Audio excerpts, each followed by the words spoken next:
Good afternoon, Seacoasters. Sandy Monroe here from the Autumn Hall office. Happy Friday. I hope you all had a great week. I want to talk to you for a couple of minutes about HOA information and more specifically our ability to uncover all the pertinent data regarding HOAs. So our buyers are looking at buying a piece of property and it's involved in an HOA. They want to know the details.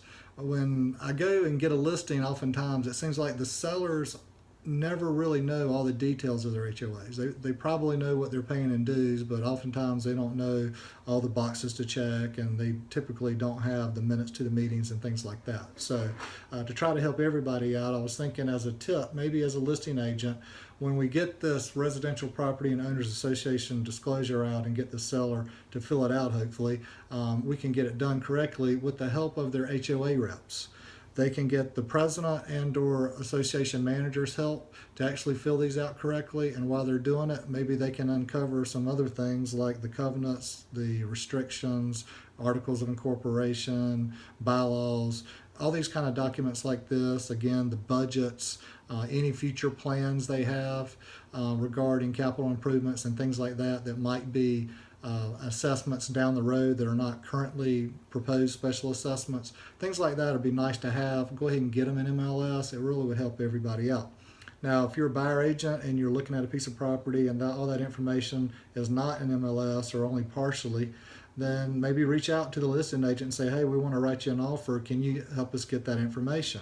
Something to think about if you don't have it yet. Maybe when you're making your offer, maybe you don't even attach any due diligence money just yet. That's certainly something you want to discuss with your buyer client, but it's worth thinking about. So once you get the information, trust but verify.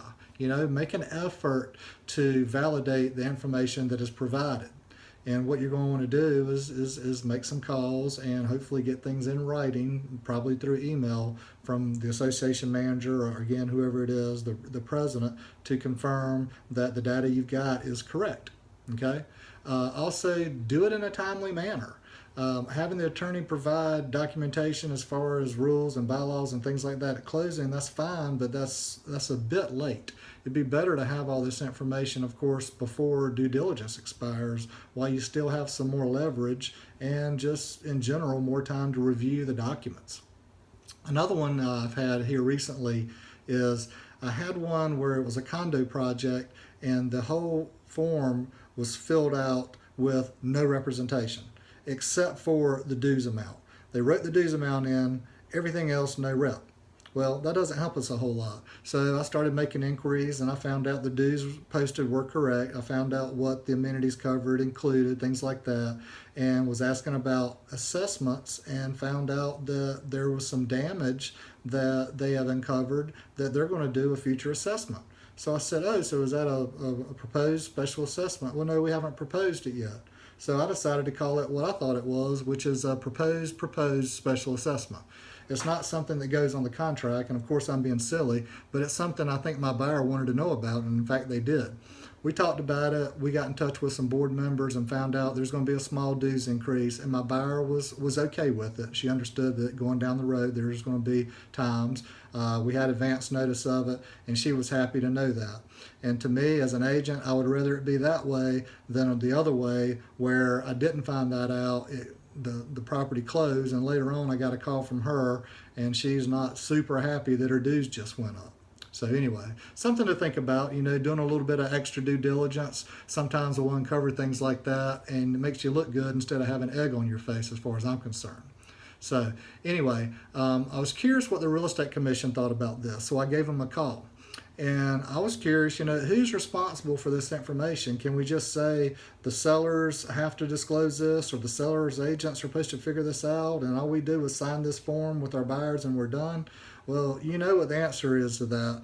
You know how the Real Estate Commission is. They want the agents to do their own due diligence, and they want them to discover the material facts and disclose them, and we're supposed to use reasonable care to find them out. And what is reasonable care? Well, it's making calls and getting things probably in writing through email typically, so that you know that you have covered your bases.